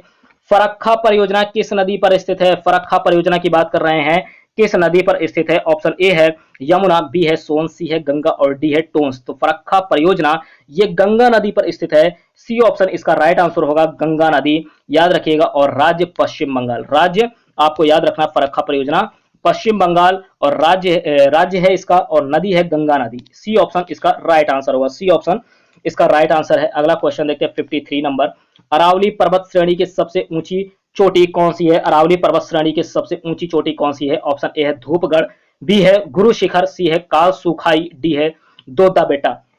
तो बात कर रहे हैं अरावली पर्वत श्रेणी की सबसे ऊंची चोटी। अरावली पर्वत श्रेणी की सबसे ऊंची चोटी कौन सी है? ऑप्शन ए है, तो इसका राइट आंसर नोट कीजिए। ऑप्शन ए बी सी सभी हमने देख लिए हैं। इसका राइट आंसर होगा 53 का बी ऑप्शन, गुरु शिखर। ठीक, गुरु शिखर जो है ये अरावली पर्वत श्रेणी की सबसे ऊंची चोटी है। कौन सी? गुरु शिखर, गुरु शिखर। ठीक, बी ऑप्शन राइट आंसर है।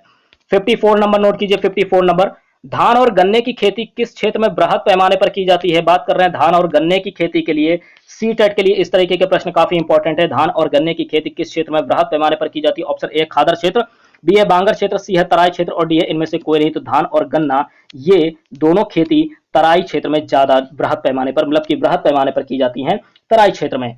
तो इस क्वेश्चन का राइट आंसर होगा सी ऑप्शन, सी ऑप्शन। अगला क्वेश्चन देखते हैं। अगला क्वेश्चन 55 नंबर, 55 नंबर नोट कीजिए। सुरहाताल झील अवस्थित है, सुरहाताल झील अवस्थित ऑप्शन ए है लखनऊ, बी है बरेली, सी है प्रयागराज और डी है बलिया। इस क्वेश्चन का राइट आंसर 55 का डी ऑप्शन होगा। क्या होगा? बलिया। याद रखिएगा, सुरहाताल झील बलिया, बलिया जिले में, बलिया में स्थित है। ठीक है, बलिया जिला। अगला क्वेश्चन, और बलिया कहां है? यूपी में। बलिया कहां है? यूपी में। तो याद रखिएगा सुरहा झील स्थित है बलिया जिले में। अगला क्वेश्चन देखते हैं 55 का राइट आंसर नोट कर लीजिए फिर से एक बार, डी ऑप्शन होगा। अगला क्वेश्चन देखते हैं 56 नंबर, संवैधानिक सरकार का क्या अर्थ है? संवैधानिक सरकार, ऑप्शन ए है संविधान की शर्तों के अनुसार सरकार, बी है कानून के अनुसार सरकार और सी है लोकतांत्रिक सरकार। डी ऑप्शन उपरोक्त सभी है। इस क्वेश्चन का राइट आंसर नोट कीजिए। संवैधानिक सरकार का अर्थ है संविधान की शर्तों के अनुसार सरकार, कानून के अनुसार सरकार और लोकतांत्रिक सरकार, यानी इसका डी ऑप्शन राइट आंसर होगा। क्या होगा? डी ऑप्शन इसका राइट आंसर होगा, डी ऑप्शन उपरोक्त सभी, उपरोक्त सभी 56 का डी ऑप्शन। अगला क्वेश्चन देखते हैं 57 नंबर, अंतरराष्ट्रीय शांति और सुरक्षा की अभिवृद्धि किस अनुच्छेद से संबंधित? अंतरराष्ट्रीय शांति और सुरक्षा, यहां पर काफी इंपॉर्टेंट प्रश्न आ गया है। अंतरराष्ट्रीय शांति और सुरक्षा की अभिवृद्धि किस अनुच्छेद से संबंधित है? ऑप्शन ए है अनुच्छेद 51, बी है अनुच्छेद 50, सी है अनुच्छेद 42 और डी है अनुच्छेद 39। तो 57 का राइट आंसर होगा अनुच्छेद 51। याद रखिएगा, ए ऑप्शन इसका राइट आंसर है कि अंतरराष्ट्रीय शांति और सुरक्षा की अभिवृद्धि अनुच्छेद 51 से संबंधित है। 51 से, ठीक है, आर्टिकल 51 अनुच्छेद 51 से संबंधित है। ए ऑप्शन राइट आंसर होगा। देखते हैं 58 नंबर, 58 नंबर नोट कीजिए कि सर्वप्रथम किन राज्यों में सन 1959 में पंचायती राज को लागू किया गया था? पंचायती राज को लागू किया गया था सर्वप्रथम किन राज्यों में? और इसका सन भी याद रखना है, 1959 में। कब की बात कर रहे हैं? 1959 में पंचायती राज को लागू किया गया सबसे पहले किन राज्यों में? तो ऑप्शन ए आंध्र प्रदेश और गुजरात, बी है राजस्थान और आंध्र प्रदेश, सी है राजस्थान और कर्नाटक, डी है तमिलनाडु और राजस्थान। इस क्वेश्चन का राइट आंसर होगा राजस्थान और आंध्र प्रदेश। राजस्थान और आंध्र प्रदेश, राजस्थान और आंध्र प्रदेश में सबसे पहले 1959 में पंचायती राज को लागू किया गया और इस क्वेश्चन का राइट आंसर बी ऑप्शन होगा, बी ऑप्शन। ठीक, अगला क्वेश्चन देखते हैं 58 का बी होगा राइट आंसर। अगला क्वेश्चन है 59, शक संवत की शुरुआत कब की गई? कई बार यह प्रश्न पूछा गया, शक संवत की शुरुआत कब की गई? ठीक है, ऑप्शन ए है 68 ईस्वी, बी है 65 ईस्वी, सी है 78 ईस्वी और डी है 58 ईस्वी। देखिए कभी कभी इसमें ईस्वी पूर्व से लगा करके भी देंगे, ऐसे 78 ईस्वी और 78 ईस्वी पूर्व। बताइए आप कौन सा होगा? 78 ईस्वी और 78 ईस्वी पूर्व, दोनों दे देंगे, ईस्वी भी दे देंगे और ईस्वी पूर्व भी दे देंगे। तो देखिए शक संवत की शुरुआत कब की गई? इसका राइट आंसर होगा सी ऑप्शन, 78 ईस्वी में। ठीक है, 78 ईस्वी में। कंफ्यूज मत होना, ईस्वी पूर्व नहीं होगा, ओनली ईस्वी होगा। ठीक है, शक संवत की शुरुआत कब की गई? 78 ईस्वी में। ठीक है, राइट आंसर सी ऑप्शन होगा। अगला क्वेश्चन देखते हैं 59 नंबर, सॉरी 59 क्या, 60 नंबर। देखिए जो 60 नंबर और 61 नंबर ये काफी इंपॉर्टेंट है। मैं फिर से बोल रहा हूँ, 60 नंबर, 60 नंबर और 61 नंबर प्रश्न काफी ज्यादा इंपॉर्टेंट है। इसमें आपको ध्यान देखना है, कंफ्यूजन हो जाता है। देखिएगा ऑप्शन, पहला क्वेश्चन है पारिस्थितिक शब्द प्रयोग सर्वप्रथम किसने किया? पारिस्थितिक शब्द जो है प्रयोग सर्वप्रथम किसने किया? ऑप्शन ए अर्नेस्ट हैकल, बी है ओडम, सी है डटन, डी है बैरोज। तो इस क्वेश्चन का जो राइट आंसर है 60 का, ये है ए ऑप्शन अर्नेस्ट हैकल ने। पारिस्थितिक शब्द का प्रयोग सर्वप्रथम, पारिस्थितिक शब्द का प्रयोग जो है सर्वप्रथम किसने किया? अर्नेस्ट हैकल ने। ए ऑप्शन इसका राइट आंसर है, ठीक, अर्नेस्ट हैकल ने। लेकिन जब बात करें पारिस्थितिक तंत्र की, पारिस्थितिक तंत्र की बात करें कि पारिस्थितिक तंत्र का प्रयोग सर्वप्रथम किस पर्यावरणविद ने किया, तो इस क्वेश्चन का राइट आंसर क्या होगा? पहले ऑप्शन देखते हैं, अर्नेस्ट हैकल, बी है टांसले, सी है बैरोज और डी है डटन। इस क्वेश्चन का राइट आंसर तब क्या हो जाएगा? बी हो जाएगा।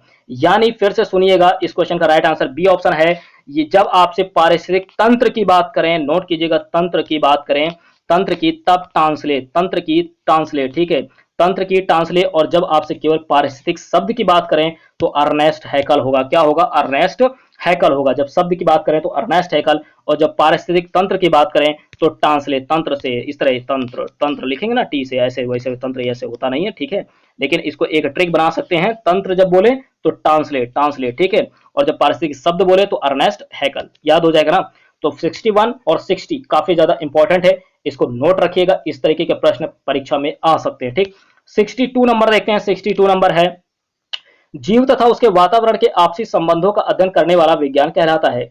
जीव तथा उनके वातावरण के आपसी संबंधों का अध्ययन करने वाला विज्ञान, ऑप्शन ए है पारिस्थितिक तंत्र, बी है पारिस्थितिक, सी है जैवमंडल अध्ययन और डी है पर्यावरणीय अध्ययन। तो 63 का राइट आंसर क्या होगा? डी ऑप्शन, 62 है, सॉरी, 62 का राइट आंसर होगा पर्यावरणीय अध्ययन। 62 का राइट आंसर क्या होगा? पर्यावरणीय अध्ययन, यानी डी ऑप्शन इसका राइट आंसर होगा, ठीक है, याद रखिएगा। जीव और उनके वातावरण के आपसी संबंधों का अध्ययन करने वाला विज्ञान पर्यावरणीय अध्ययन कहलाएगा। क्या कहलाएगा? पर्यावरणीय अध्ययन। डी ऑप्शन इस क्वेश्चन का 62 का राइट आंसर होगा, ठीक। अगला क्वेश्चन देखते हैं 63 नंबर, ठीक। मानव पर्यावरण संबंध एक डॉट डॉट डॉट संकल्पना है। क्या, कैसी संकल्पना है? धनात्मक, संज्ञानात्मक, ऋणात्मक या उपरोक्त सभी। तो देखिए, मानव पर्यावरण संबंध धनात्मक भी है, संज्ञानात्मक भी है, ऋणात्मक भी है, ये सभी संकल्पनाएं हैं। तो इस क्वेश्चन का राइट आंसर डी ऑप्शन होगा, डी ऑप्शन, ठीक है। मानव संबंध एक डॉट डॉट डॉट संकल्पना है, इस क्वेश्चन का राइट आंसर डी ऑप्शन जाएगा। क्या जाएगा? डी ऑप्शन, ठीक। 63 का राइट आंसर डी ऑप्शन होगा। धनात्मक, संज्ञानात्मक, ऋणात्मक सभी सही हैं, तो राइट आंसर डी ऑप्शन लगाएंगे। अगला देखते हैं 64 नंबर, काफी इंपॉर्टेंट है। 64 नंबर, राष्ट्रीय शिक्षा नीति 1986 के विषय में कौन सा कथन सत्य है? आपको सत्य कथन बताना है, इसमें सत्य कथन, ट्रू जो स्टेटमेंट हो आपको बताना है। ऑप्शन ए है पर्यावरण शिक्षा को सभी स्तरों पर समाहित करना, बी है पर्यावरण संबंधी सरोकार के प्रति जागरूकता पैदा करना, सी है ए और बी दोनों, और डी है इनमें से कोई नहीं। तो देखिए, इस क्वेश्चन का राइट आंसर होगा राष्ट्रीय शिक्षा नीति 1986 के विषय में कौन सा कथन सत्य है? इसका सी ऑप्शन सही होगा, ए और बी दोनों, ए और बी दोनों है। याद रखिए कि पर्यावरण शिक्षा को सभी स्तरों पर शामिल करना, सभी स्तरों पर समाहित करना, बिल्कुल सही है। पर्यावरण संबंधी सरोकार के प्रति जागरूकता पैदा करना, ये भी सही है, जागरूकता पैदा करना भी। तो दोनों जब सही है तो ऐसा ऑप्शन देखते हैं जहां दोनों हो, तो सी ऑप्शन इस क्वेश्चन का राइट आंसर होगा, ए और बी। अगला क्वेश्चन देखते हैं 65 नंबर, पर्यावरण अध्ययन का निम्न में से किस पर प्रभाव पड़ता है? ऑप्शन ए है शारीरिक विकास, बी है मानसिक विकास, सी है बुद्धि विकास और डी है उपरोक्त सभी। तो 65 का राइट आंसर क्या होगा? देखिए, पर्यावरण जो अध्ययन है इसका जो प्रभाव है, इसका प्रभाव सभी पर पड़ता है, शारीरिक विकास पर भी पड़ेगा, मानसिक विकास पर भी, बुद्धि विकास पर भी, यानी इस क्वेश्चन का 65 का राइट आंसर डी ऑप्शन होगा। क्या होगा? डी ऑप्शन, उपरोक्त सभी। अगला क्वेश्चन देखते हैं, 65 का राइट आंसर डी ऑप्शन है। 66 नंबर, पर्यावरण अध्ययन का क्षेत्र निम्न में से किसके निकट सर्वाधिक है? ऑप्शन ए भूगोल, बी है गणित, सी है भौतिक विज्ञान और डी है समाज शास्त्र। 66 का राइट आंसर नोट कीजिए, भूगोल होगा। पर्यावरण अध्ययन का जो क्षेत्र है, पर्यावरण अध्ययन का क्षेत्र निम्न में से किसके निकट सर्वाधिक है? ए ऑप्शन राइट आंसर होगा, भूगोल, ठीक है, भूगोल के निकट सर्वाधिक है, भूगोल, भूगोल, भूगोल, ठीक, ज्योग्राफी। ए ऑप्शन राइट आंसर है, ए ऑप्शन राइट आंसर, ठीक, ए ऑप्शन राइट है। अगला क्वेश्चन देखते हैं 67 नंबर, बेसिक शिक्षा के लिए सर्वप्रथम किसने आंदोलन छेड़ा? ठीक है, बेसिक शिक्षा के लिए सर्वप्रथम किसने आंदोलन छेड़ा? ऑप्शन ए है जवाहरलाल नेहरू, बी है महात्मा गांधी, सी है सुभाष चंद्र बोस और डी है इनमें से कोई नहीं। तो देखिएगा, बेसिक शिक्षा के लिए सर्वप्रथम किसने आंदोलन छेड़ा? इस क्वेश्चन का राइट आंसर 67 का बी होगा।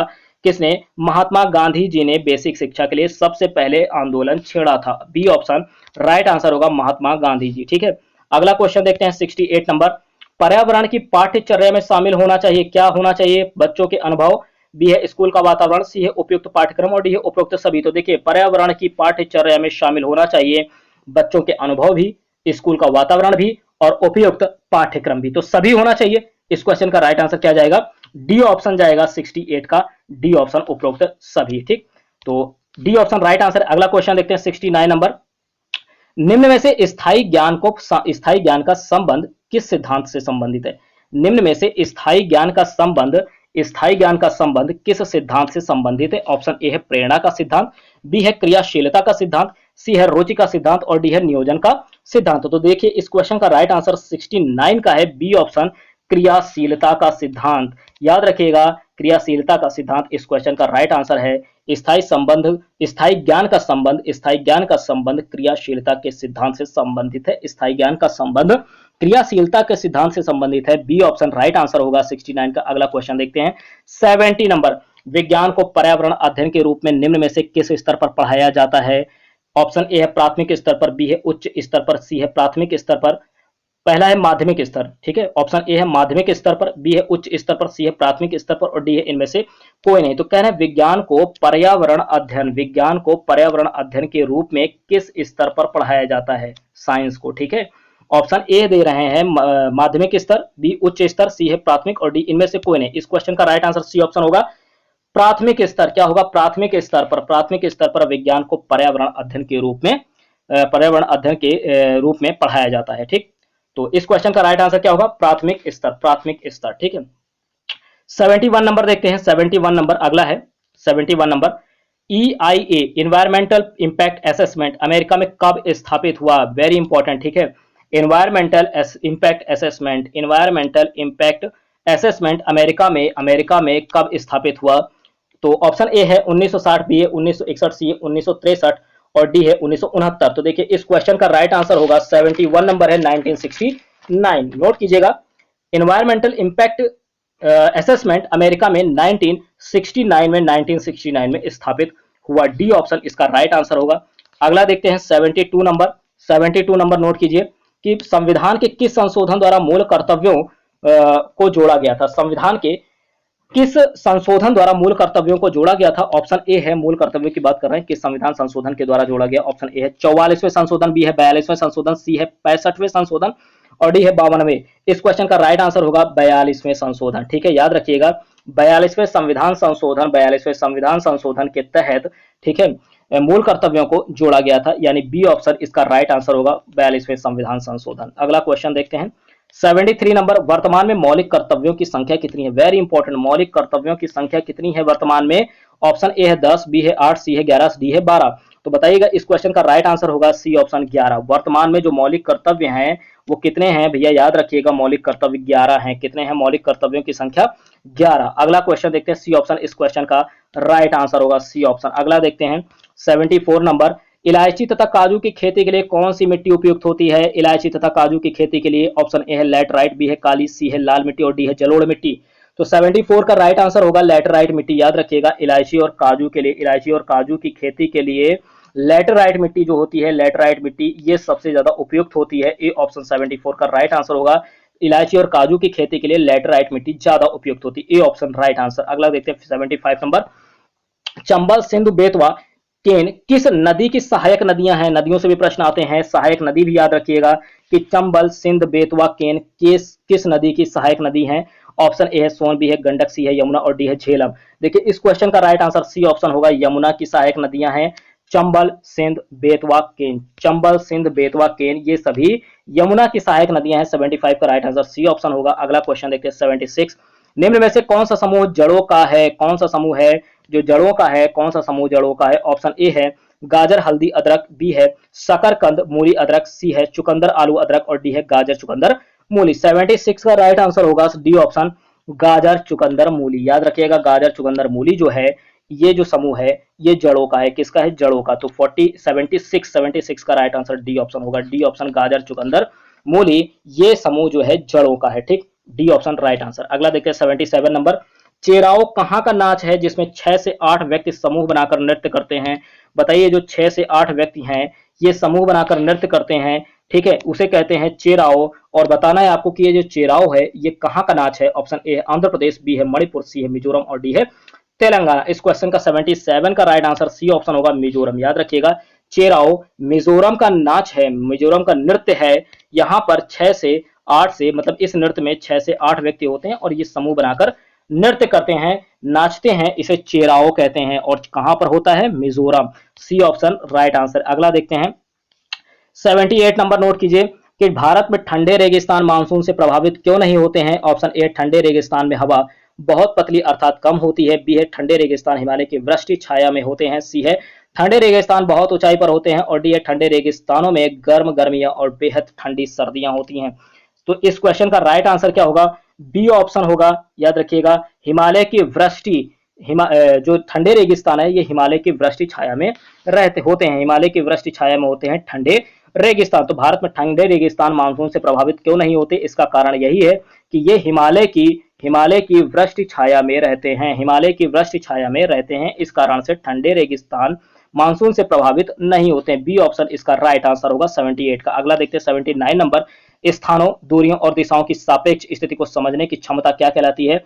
ऑप्शन ए चित्रण कौशल, बी है स्थितीय कौशल, सी है ग्राफिक कौशल और डी है दिशात्मक कौशल। 79 का राइट आंसर नोट कीजिए, ए ऑप्शन होगा चित्रण कौशल। याद रखिएगा, चित्रण कौशल जो है, चित्रण कौशल ये कहलाती है क्या? जब स्थानों, दूरियों और दिशाओं की सापेक्ष स्थिति को समझी जाती है। यानी स्थानों, दूरियों और दिशाओं की सापेक्ष स्थिति को समझने की जो क्षमता है वो चित्रण कौशल कहलाता है। क्या कहलाता है? चित्रण कौशल। ठीक, 79 का राइट आंसर होगा ए ऑप्शन। अगला देखते हैं 80 नंबर, 80 नंबर, पर्यावरण अध्ययन की पाठ्य पुस्तक में प्रयुक्त भाषा, जो भाषा प्रयुक्त की जाती है पर्यावरण अध्ययन की पाठ्य पुस्तक में, ऑप्शन ए है कैसी होनी चाहिए? रूखी और बच्चों के द्वारा समझने में कठिनाई होनी चाहिए। बी है परिभाषाओं पर बल देते हुए औपचारिक बनाई जानी चाहिए। सी है बच्चे की दिन प्रतिदिन की भाषा से संबद्ध होनी चाहिए और तकनीकी और औपचारिक होनी चाहिए। डी ऑप्शन दे रहे हैं। तो देखिए, ये जो बल वाला है ना, बल वाला ऑप्शन, ये बिल्कुल कट कर देना। ये इस तरह के ऑप्शन आपको रखना ही नहीं है, निगेटिव है। रूखी और बच्चों के द्वारा समझने में कठिनाई, कठिनाई ऐसा कुछ नहीं, कठिनाई वाला तो बिल्कुल गलत है। ठीक, और तकनीकी और औपचारिक ये भी गलत जाएगा। राइट आंसर सी ऑप्शन होगा 80 नंबर का। सी ऑप्शन होगा कि बच्चे की दिन प्रतिदिन की भाषा से संबंध होना चाहिए, बच्चे की दिन प्रतिदिन की भाषा से संबद्ध होनी चाहिए पर्यावरण अध्ययन की पाठ्य पुस्तक में प्रयुक्त भाषा। पर्यावरण अध्ययन की पाठ्य पुस्तक में जो प्रयुक्त भाषा है वो बच्चे की दिन प्रतिदिन की भाषा से संबद्ध होनी चाहिए। सी ऑप्शन इसका राइट आंसर होगा। अगला क्वेश्चन देखते हैं 81 नंबर, वर्ली एक पारंपरिक कला का प्रकार है। वर्ली एक पारंपरिक कला का प्रकार है। वर्ली नामक स्थान किस राज्य में है? वर्ली नामक स्थान किस राज्य में है? ऑप्शन ए है, बात वर्ली की कर रहे हैं तो देखिए बहुत काफी बार आप लोगों ने सुना होगा। ऑप्शन ए है गुजरात, बी है महाराष्ट्र, सी है राजस्थान और डी है तमिलनाडु। 81 का राइट आंसर नोट कीजिए, महाराष्ट्र होगा। कहां पर है? वर्ली महाराष्ट्र में है। राइट आंसर बी ऑप्शन होगा, महाराष्ट्र में। वर्ली एक पारंपरिक कला का प्रकार है और वर्ली नामक स्थान महाराष्ट्र राज्य में स्थित है, महाराष्ट्र राज्य। ठीक है, 81 का राइट आंसर बी ऑप्शन होगा। अगला देखते हैं 82 नंबर। 82 नंबर है, निम्न में से किसकी सुनने की शक्ति इतनी तीक्ष्ण होती है कि वह वायु से पत्तों के हिलने की ध्वनि और घास पर किसी जानवर के चलने की ध्वनि में अंतर कर सकता है? ठीक है, ऐसा कौन सा जानवर है, ऐसा कौन सा जीव है जो जिसके सुनने की शक्ति इतनी तीक्ष्ण होती है, ठीक है, कि वह वायु से पत्तों के हिलने की ध्वनि और घास पर अगर कोई जानवर चल रहा है तो उसके चलने की ध्वनि में अंतर कर सकता है? काफी इंपॉर्टेंट प्रश्न है। इस तरीके के प्रश्न सी टैट में आते रहते हैं। ठीक है, तो देखिएगा, ऑप्शन ए है बाघ, बी है रेशम के कीड़ा, सी है कुत्ता और डी है गिद्ध। इस क्वेश्चन का राइट आंसर ए ऑप्शन होगा, बाघ। ठीक है, याद रखिएगा 82 का राइट आंसर क्या होगा? बाघ होगा। ये जो बाघ है ये काफी जो है सुनने की इसकी शक्ति जो होती है वो तीक्ष्ण होती है। ये वायु से पत्तों के हिलने की ध्वनि और घास पर किसी जानवर के चलने की ध्वनि में अंतर कर सकता है। तो राइट आंसर बाघ होगा, ए ऑप्शन राइट आंसर है। अगला क्वेश्चन देखते हैं 83 नंबर, निम्न में से जड़ का कौन सा कार्य पौधों के लिए नहीं है? जड़ का कौन सा कार्य पौधों के लिए नहीं है? नहीं है बताना है। ऑप्शन ए है पौधे को सहारा देना, बी है जल तथा खनिजों का अवशोषण करना, सी है भोजन भंडारण संचित करना, डी है ह्यूमस उपलब्ध कराना। कौन सा कार्य पौधों के लिए नहीं है? निम्न में से जड़ का कौन सा कार्य पौधों के लिए नहीं है? तो यहां पर जड़ की बात कर रहे हैं, जड़ का कौन सा कार्य पौधों के लिए नहीं है? तो इस क्वेश्चन का राइट आंसर डी ऑप्शन होगा, ह्यूमस उपलब्ध कराना। क्या? ह्यूमस उपलब्ध कराना, डी ऑप्शन राइट आंसर है। ठीक, पौधे को सहारा देना है, जल तथा खनिजों का अवशोषण करना भी है, ठीक, भोजन भंडारण संचित करना भी है, लेकिन ह्यूमस उपलब्ध कराना नहीं है। इस क्वेश्चन का राइट आंसर इसलिए क्या जाएगा?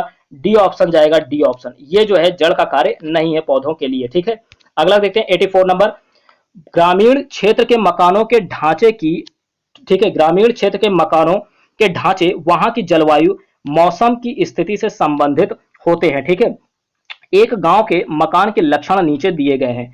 ऑप्शन ए है मकान मजबूत बांस के खंभों पर बने होते हैं। बी है अंदर से भी मकान लकड़ी से ही बने होते हैं। सी है मकानों की छतें ढालू होती है और डी है मकान जमीन से लगभग 3 मीटर से 3.5 मीटर ऊंचाई पर होते हैं। तो देखिए इस क्वेश्चन का राइट आंसर 84 का होगा सी ऑप्शन, मकान की छतें ढालू होती हैं। क्या होती हैं? मकान की छतें ढालू होती हैं। सी टाइप में इस तरीके के प्रश्न आते रहते हैं, तो सी ऑप्शन इस क्वेश्चन का राइट आंसर होगा। मकान की छतें ढालू होती हैं। ग्रामीण क्षेत्र के मकानों के ढांचे वहां की जलवायु मौसम की स्थिति से संबंधित होती हैं।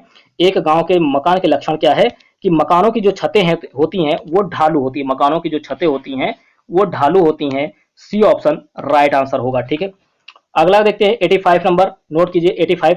खाद्य संरक्षण के लिए निम्न में से कौन सा जोड़ा ठीक नहीं है? खाद्य संरक्षण के लिए कौन सा जोड़ा ठीक नहीं है कौन सा, वो बताना है आपको। ऑप्शन ए है कच्चा आम अचार, बी है दूध पनीर, सी है सेब जैम और डी है आलू चिप्स। इस क्वेश्चन का राइट आंसर क्या होगा?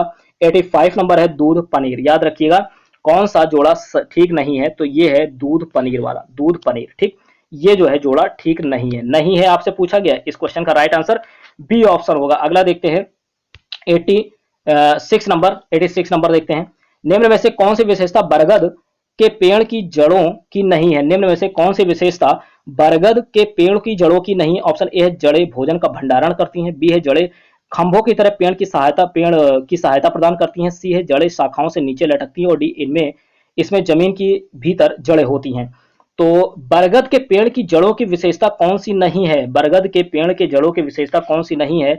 इस क्वेश्चन का राइट आंसर होगा 86 का ए ऑप्शन, जड़ें भोजन का भंडारण करती हैं। जड़ें जो है वो भोजन का भंडारण करती हैं। 86 का राइट आंसर ए ऑप्शन होगा। ये इसका जो है विशेषता नहीं है, ये इसकी विशेषता नहीं है। ठीक है, आपसे कहा जा रहा है कि निम्न में से कौन सी विशेषता बरगद के पेड़ की जड़ों की नहीं है, तो जड़ें भोजन का भंडारण नहीं करती हैं, ये इसकी विशेषता नहीं है। बाकी जड़ें खंभों की तरह पेड़ की सहायता प्रदान करती, जड़ें शाखाओं से नीचे लटकती हैं और इसमें जमीन के भीतर जड़ें होती हैं।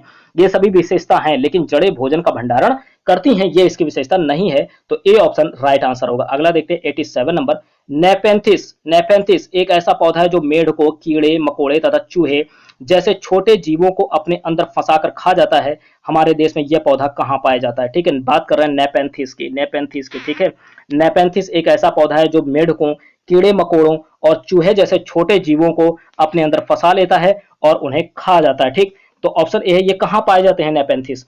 ऑप्शन ए है असम, बी है ओडिशा, सी है मेघालय और डी है अरुणाचल प्रदेश। इस क्वेश्चन का राइट आंसर सी होगा और मेघालय में। ठीक, कहां पर पाए जाते हैं? मेघालय में पाए जाते हैं नेपेंथिस।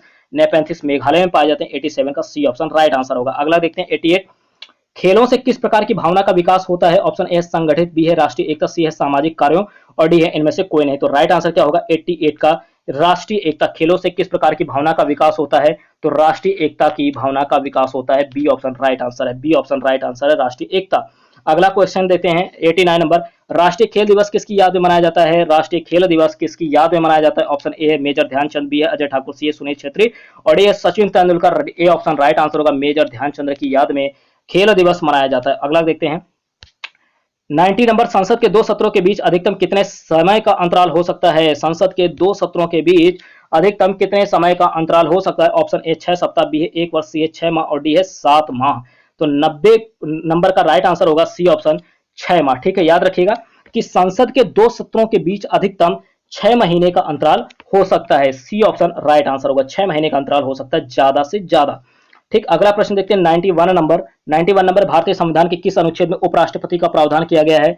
भारतीय संविधान के किस अनुच्छेद में उपराष्ट्रपति का प्रावधान किया गया है? ऑप्शन ए अनुच्छेद 52, बी है अनुच्छेद 65, सी है अनुच्छेद 73 और डी अनुच्छेद 63। इस क्वेश्चन का राइट आंसर क्या होगा? अनुच्छेद 63। याद रखिएगा अनुच्छेद 63 में, भारतीय संविधान के अनुच्छेद 63 में उपराष्ट्रपति का प्रावधान किया गया है। उपराष्ट्रपति का प्रावधान किया गया है, उपराष्ट्रपति का प्रावधान किया गया भारतीय संविधान के अनुच्छेद 63 में। ठीक, तो 63 है इस क्वेश्चन का राइट आंसर। ठीक, यानी अनुच्छेद 63 डी ऑप्शन में मिल रहा है, डी ऑप्शन में, तो डी ऑप्शन इसका राइट आंसर होगा। 91 का डी सही होगा। अगला देखते हैं, भारत का संविधान कब लागू हुआ? प्रश्न ये भी आ जाता है, भारत का संविधान कब लागू हुआ? ऑप्शन ए 26 जनवरी 1952, बी है 26 जनवरी 1950, सी है 26 जनवरी 1951, डी है 26 जनवरी 1948। 92 का राइट आंसर होगा 26 जनवरी 1950 को भारत का संविधान लागू हुआ था। बी ऑप्शन इसका राइट आंसर होगा, बी ऑप्शन। ठीक, अगला क्वेश्चन देखते हैं, बी ऑप्शन राइट आंसर है। 93 नंबर, कि वे संरक्षित वन क्षेत्र जिनमें प्राकृतिक पादप व जंतु समुदाय को मानव हस्तक्षेप के बिना प्राकृतिक रूप से फलने फूलने का अवसर मिलता है कहलाते हैं, क्या कहलाते हैं? ऐसे सुरक्षित वन क्षेत्र जिनमें प्राकृतिक पादप व जंतु समुदाय का मानव हस्तक्षेप के बिना प्राकृतिक रूप से फलने फूलने का अवसर मिलता है, वो क्या कहलाते हैं? ऑप्शन ए है हॉट स्पॉट, बी है राष्ट्रीय उद्यान, सी है वन्य जीव अभयारण्य और डी है बायोस्फीयर रिजर्व। तो 93 का राइट आंसर होगा डी ऑप्शन, बायोस्फीयर रिजर्व कहलाते हैं। क्या कहलाते हैं? Biosphere reserve. याद रखिएगा कि बायोस्फीयर रिजर्व क्या होते हैं? वे सुरक्षित वन क्षेत्र हैं जिनमें प्राकृतिक पादप व जंतु समुदाय को मानव हस्तक्षेप के बिना प्राकृतिक रूप से फलने फूलने का अवसर मिलता है, बायोस्फीयर रिजर्व कहलाते हैं, बायोस्फीयर रिजर्व।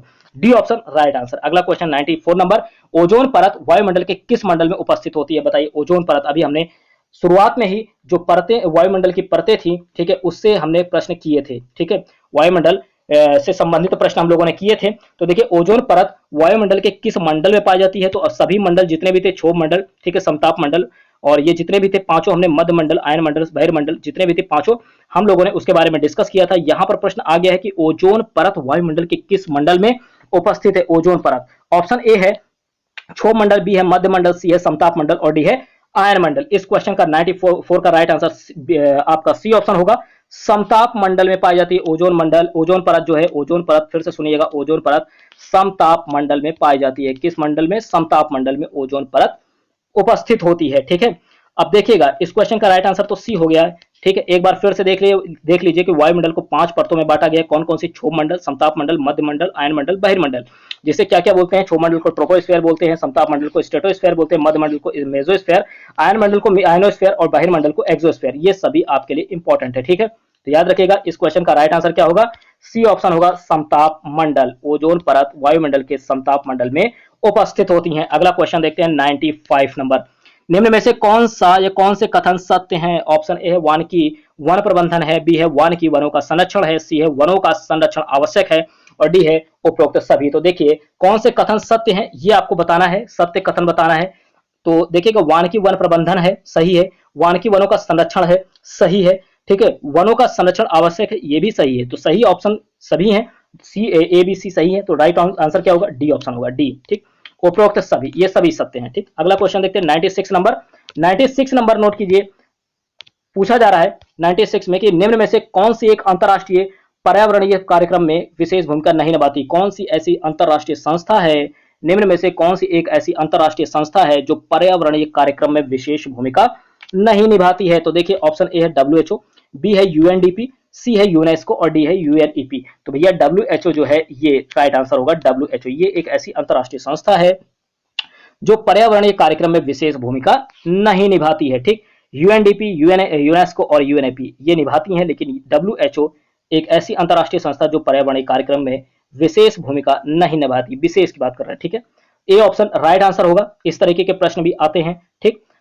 और अगर आपको WHO, UNDP, यूनेस्को और UNEP, ठीक है, इन सभी के बारे में जानना है तो आपको डेसिमल चैनल पर जीके और जीएस के प्लेलिस्ट में, जीके जीएस प्लेलिस्ट में इससे रिलेटेड जो फैक्ट हैं उसकी वीडियो आपको मिल जाएगी, ठीक। आप लोग सारी वीडियोस वहां पर देखें प्लेलिस्ट में, वहां पर इसके बारे में काफी डिटेल में बताया गया WHO, UNDP, यूनेस्को और UNEP। साथ ही अगर आप एनवायरमेंट की प्लेलिस्ट भी अगर आप वॉच करते हैं तो इसमें भी कई बार आपको इन सभी संस्थाओं के बारे में और इससे और भी ज्यादा संस्थाएं हैं जिनके बारे में पर्यावरण की प्लेलिस्ट में इसके डिस्कस किया गया, ठीक। तो आप लोग प्लेलिस्ट पूरी वॉच कीजिए, ठीक, अगर इसके बारे में डिटेल में जानना है, ठीक। वीडियो काफी लंबी हो जाएगी इसलिए हम लोग जल्दी से कवर करते हैं। ए ऑप्शन राइट आंसर है। अगला है 97 नंबर, प्रथम पृथ्वी पर्यावरण सम्मेलन का आयोजन किस वर्ष किया गया? प्रथम पृथ्वी पर्यावरण सम्मेलन का आयोजन किस वर्ष किया गया? ऑप्शन ए है 1982, बी है 1992, सी है 1995 और डी है 1999। तो देखिएगा ऑप्शन इसका राइट आंसर क्या होगा? आपका 97 है, 1992 होगा इसका 1992 में। याद रखिएगा प्रथम पृथ्वी पर्यावरण सम्मेलन का आयोजन 1992 में किया गया। कब किया गया? 1992 में किया गया प्रथम पृथ्वी पर्यावरण सम्मेलन का आयोजन। अगला क्वेश्चन देखते हैं 98 नंबर, घरेलू उत्पादों पर अंकित इको मार्क का संबंध है।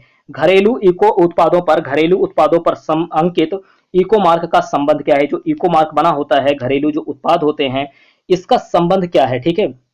ऑप्शन ए है उत्पाद की गुणवत्ता से, बी है पौष्टिकता से, सी है पर्यावरण अनुकूल से और डी है पर्यावरण प्रतिकूल से। तो देखिए जो इको मार्क है, याद रखिएगा इको मार्क ये पर्यावरण अनुकूल से है। किससे है? पर्यावरण अनुकूल से इसका संबंध है, पर्यावरण अनुकूल से। सी ऑप्शन 98 का राइट आंसर होगा। अगला क्वेश्चन देखते हैं 99 नंबर, नोट कीजिए। पर्वतीय क्षेत्रों में निर्वनीकरण के कारण कौन सी घटनाएं नियमित होती हैं? पर्वतीय क्षेत्रों में निर्वनीकरण के कारण कौन सी घटनाएं नियमित होती हैं? कौन सी घटनाएं नियमित होती हैं? ऑप्शन ए है मृदा अपरदन, बी है मृदा सर्पण, सी है भूस्खलन और डी है उपरोक्त सभी। तो देखिए, पर्वतीय क्षेत्र में जो निर्वनीकरण है इसके कारण मृदा अपरदन भी होता है, मृदा सर्पण भी होता है, भूस्खलन भी होता है। तो डी ऑप्शन इसका राइट आंसर होगा, सभी होते हैं, तो यानी उपरोक्त सभी। याद रखिएगा, पर्वतीय क्षेत्रों में निर्वनीकरण के कारण कौन सी घटनाएं नियमित होती हैं? मृदा अपरदन, मृदा सर्पण, भूस्खलन, ये सभी हैं। तो राइट आंसर डी ऑप्शन जाएगा, उपरोक्त सभी। और आज का 100 नंबर क्वेश्चन है जो कि लास्ट है इस वीडियो का। देखिएगा, पर्यावरण शिक्षण का प्रमुख शिक्षण सूत्र निम्न में से क्या है? पर्यावरण शिक्षण का प्रमुख शिक्षण सूत्र है, ऑप्शन ए है सरल से जटिल की ओर, बी है ज्ञात से अज्ञात की ओर, सी है विशिष्ट से सामान्य की ओर, डी है उपरोक्त सभी। तो देखिएगा, इस क्वेश्चन का राइट आंसर होगा पर्यावरण शिक्षण का प्रमुख शिक्षण सूत्र क्या है? सरल से जटिल की ओर भी है, ज्ञात से अज्ञात की ओर भी है, विशिष्ट से सामान्य की ओर भी है। तो इस क्वेश्चन का राइट आंसर क्या जाएगा? इस क्वेश्चन का राइट आंसर उपरोक्त सभी जाएगा। क्या जाएगा?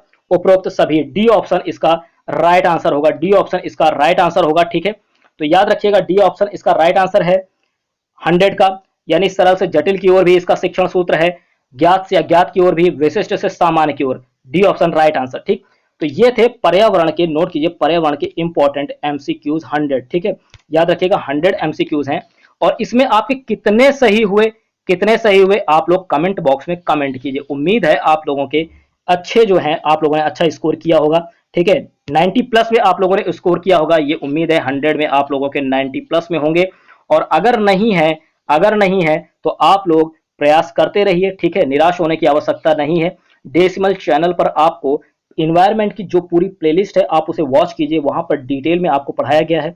ठीक, और साथ ही जो प्रैक्टिस सेट है उन्हें भी सॉल्व करिए। ठीक है, डेसिमल के द्वारा आपको पर डे पर्यावरण, सीडीपी, हिंदी और भी जितने सब्जेक्ट हैं आपको उनसे रिलेटेड किसी न किसी का प्रैक्टिस सेट आपको सॉल्व करने के लिए प्रोवाइड किया जाएगा। ठीक, तो 100 एमसीक्यूज का ये वीडियो था।